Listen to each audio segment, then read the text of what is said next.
So hi, Goran.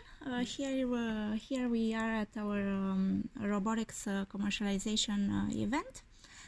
Can you please tell us a few things about yourself? Yes, of course. My background is in electronics, and I'm mostly involved into developing of sensors that are used in agriculture and food production. And yeah, it is always interesting for us as researchers to let's say find out how we can commercialize something, and we are let's say with both feet on the ground regarding the research area, but regarding the commercialization it's still not clear for us how to do that. And can you tell me also a few things about the organization you are coming from? Yeah, we are a pretty young institute established in 2015, and for now there is 100 people employed, out of which are 80 are into the research, are researchers. And we are planning to grow in next 2 to 3 years to about let's say 150 researchers. And the plan is also to have a new building for the institute, because now we are using the central building of the university, one floor we are occupying, where our laboratories and our offices. But this new building will have around 6,600 square meters with new laboratories, new equipment.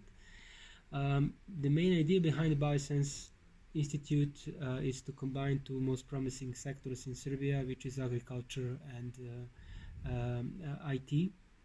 So we are combining and giving this IT perspective in agriculture, which is not easy. Agriculture by itself is quite traditional, and it's they are hard to accept, let's say, new things. But at the same way, because of that situation, there is a lot of place to improve agriculture to be more efficient, but in a sustainable way.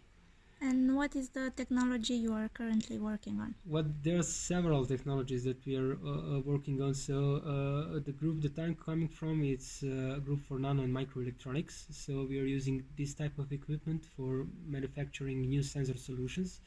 And this laboratory and this group, let's say, is equipped in a way that we can develop something up to technical readiness level of let's say 6 or 7. So we also have equipment that can let's say do the proof of concept, and then we have equipment that can build the prototypes as well. So we can cover all these steps until the functional prototype is produced. So that's just regarding my group. There is also a group for tissue engineering. There is a group that does the big data analysis and that does the artificial intelligence. There is a group for biodiversity and biosystems as well.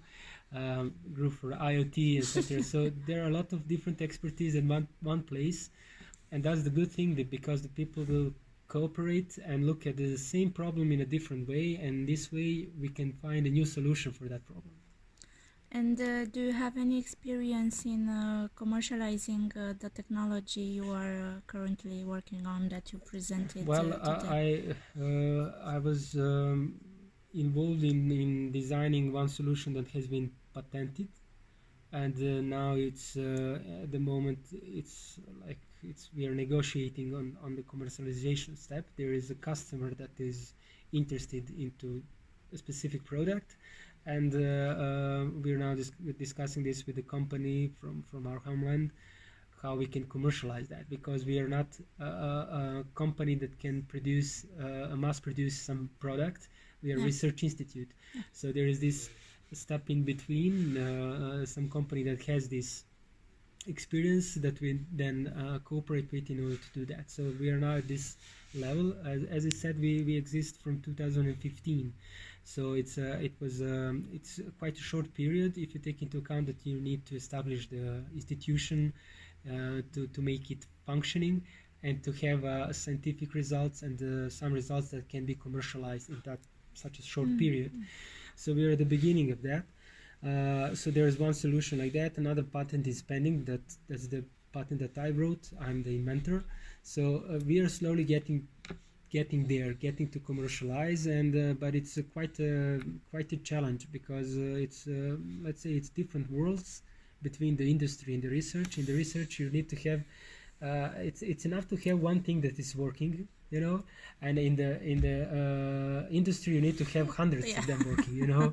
So the challenge is quite bigger. But what is good about the biosense is the thing that we are doing the applicative science. We are not doing science because of the science. We have a certain part of the research which is related to the fundamental science. You need to have that as a fuel for later research, but mostly we are discussing with the farmers, with the people that are in action, that are actually aware of the challenges that are in the agriculture and the food production. And then we are, from that point of view, we are trying to find a new solution that can be offered to the market. But today you got some feedback on what you're currently working on. So how do you feel about this event today? Yeah, I would like to go and jump out from the bridge. No, I'm just kidding, of course.